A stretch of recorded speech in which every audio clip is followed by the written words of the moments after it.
Parents urged to step up amid concerns about youth violence. A newly expanded medical emergency center launches with a free life-saving cardiac care initiative. And in sports, the Windies in a must-win situation for tonight's 4th T20 against New Zealand. Broadcasting from our studios in the Pine St. Michael, this is CBC NewsNight, starting now.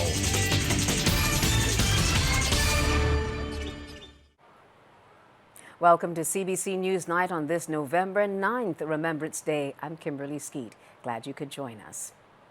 A stark warning for parents across Barbados: if they fail to guide their children, the streets will.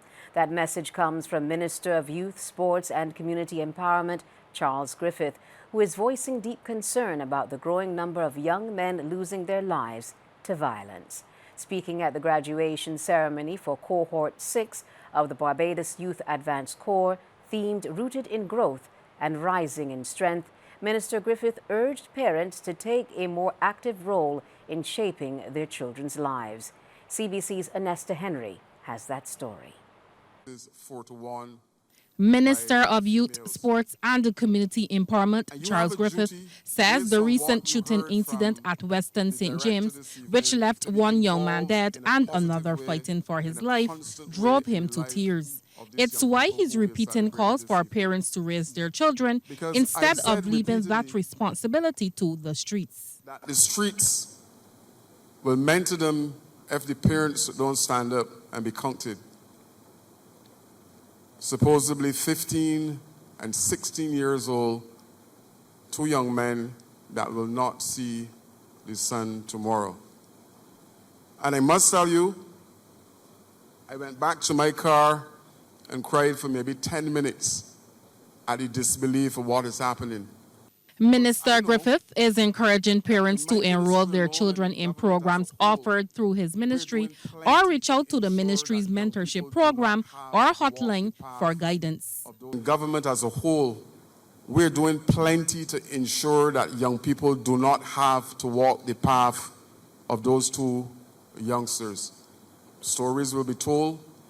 I know for weeks on end it will be discussed, but at the end of the day, parenting is paramount in the lives of our young people.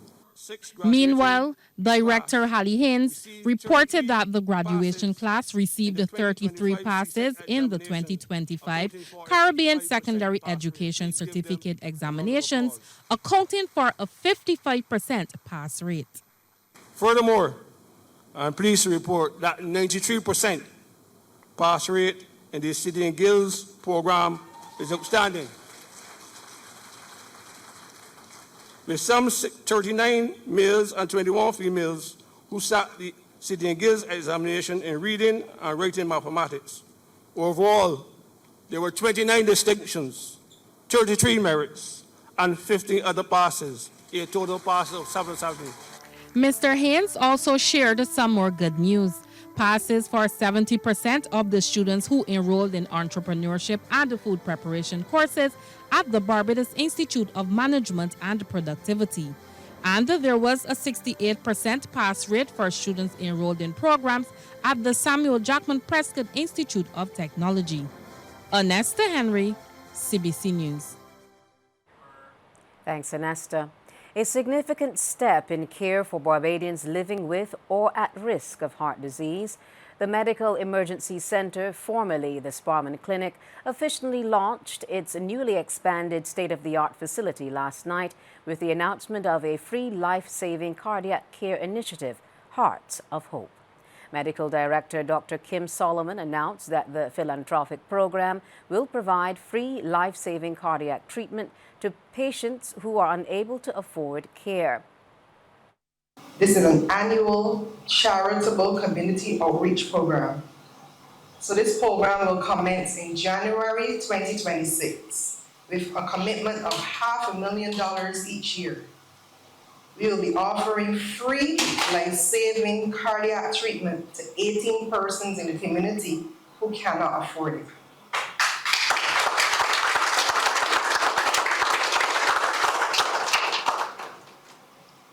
Because no one should ever be denied a chance for life due to circumstance.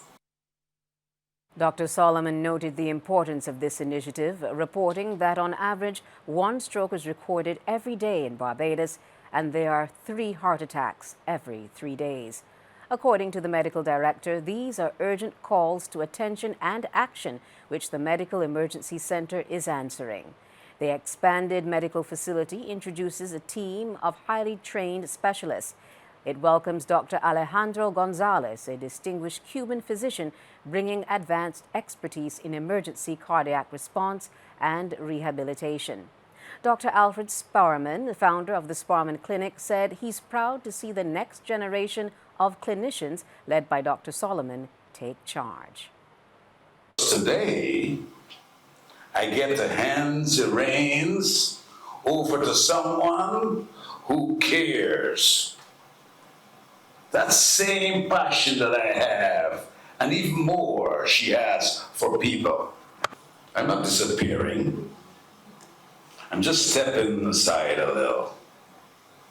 I'll be focusing more on training, mentorship, community outreach, taking health education into schools, neighborhoods, and everywhere where people need the message of emergency care and cardiac care, and preventing them from coming to the emergency room. The head of the Barbados Association of Medical Practitioners says preventative medicine is facing a major challenge with growing skepticism about modern medicine. BAMP President Dr. Linda Williams says this is being fueled by the internet, and she warns the trend could ultimately undermine national health care. Dr. Williams made the comments while addressing the recent Heart and Stroke Foundation's 40th anniversary luncheon.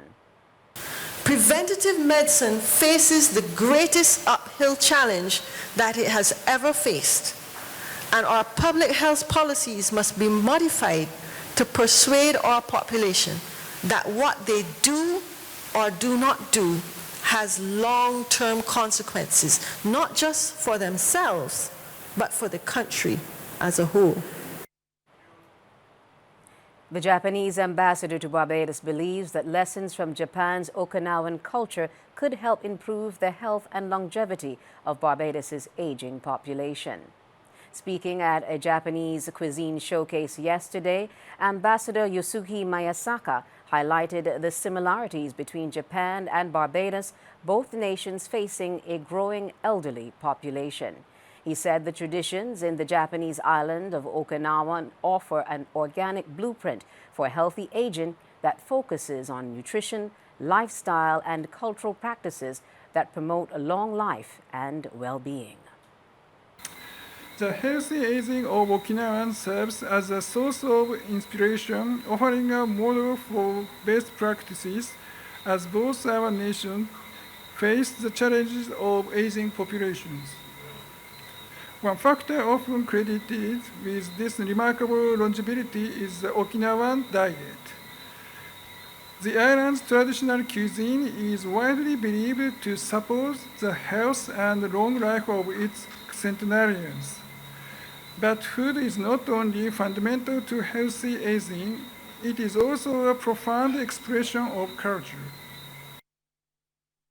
Coming up, a call for greater focus on quality to help build trust in Caribbean products. Stay with us. The Commonwealth today remembered servicemen and women for their bravery and sacrifice during the First and Second World Wars. Here in Barbados, citizens lined the streets of Bridgetown to witness the annual Remembrance Day parade, honoring those who gave their lives in the line of duty. The parade culminated at the Cenotaph in National Heroes Square, where dignitaries paid their respects. Akeem Klinkett reports. Barbadians gathered in National Heroes Square for the traditional Remembrance Day parade, a solemn occasion reflecting the nation's enduring gratitude for those who made the ultimate sacrifice to protect not only their countries, but their families and freedoms. This year's observance was especially significant, marking the final Remembrance Day parade for Barbados' first president, Her Excellency Dame Sandra Mason, in that post. On parade were members of the Barbados Defense Force, the Barbados Police Service, the Barbados Fire Service, the Barbados Prison Service, the Barbados Legion, and several other uniformed groups. President Dame Sandra Mason, Prime Minister Mia Moore-Motley, and Chief Justice Leslie Francis Haynes each laid wreaths at the cenotaph, followed by members of the diplomatic corps who also paid their respects. The President then inspected the troops with the Prime Minister before departing and calling a close to the parade. Akeem Klinkett, CBC News. Chief Executive Officer of the Caribbean Regional Organization for Standards and Quality, CROSQ, Dr. Sharon May Smith-Walker, is calling for greater focus on quality to help build trust in Caribbean products. She stressed the need to improve regional standards in goods and services after attending a church service at Emmanuel Baptist Church as CROSQ prepares to celebrate World Quality Week starting November 13th under the theme Quality, Thinking Differently. We must ensure that quality is integrated in everything that we do. We do not have a robust quality culture right across the region. This is something that CROSQ is intent on promoting because it is when we understand that we deserve quality. We deserve to have our goods that are produced in our domestic market achieve the same quality tier that we use for those goods that we export internationally. We want to reinforce this concept right across our member states. Dr. Smith-Walker also called on governments to provide more financial resources to ensure high quality of goods and services. When we think of our conformity assessment bodies, our labs, our inspection bodies, our certification bodies, we want our governments to set aside resources to build out these systems so that our region will have the supporting mechanism to tell the rest of the world that we are also best in class. Ipswich have been crowned champions of the 2025 BCA 40 Overs Shield competition. Playing in the rain-affected final at Kensington Oval today, the Eden Lodge-based team defeated Wanderers by 7 wickets. Sent into bat, Wanderers were bowled out for 118 and 34.4 overs in a match reduced to 38 overs. Dominic Hart led the Darrells Road team with 31, while Raphael Level and his skipper Nico Blackman claimed 2 wickets apiece. Here's a look at those Wanderers wickets. Catch taken. Soft dismissal. See him using his feet this time. There's a lot of people for stumping down, and he's got to go. This one is struck high in the air. Wicket goes. He's bowled him and through at the gate. So Hart goes playing forward, probably playing down the wrong line, missing the ball completely. They've got quite a lot of work to do here. The off spinner. It's a loud appeal, and Coffey's got to go. As I say hello to Andrew Mason as he makes his way to join Andy Payne. The sweep shot again. Wicket goes down. So as soon as Mason is here, another wicket down. Andrew Mason into the attack, and he gets a wicket. Stewart again going for the sweep shot as well, and he's got to go. Oh, what a shot. I don't know these things really. I think she may give you some help. He's been given like before. No, chance for catch. Catch taken.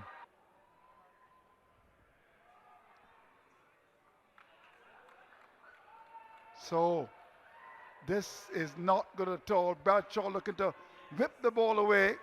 Has his stumps disturbed. And that is the end of the innings. A poor way to go in the end. Bradshaw going for 12.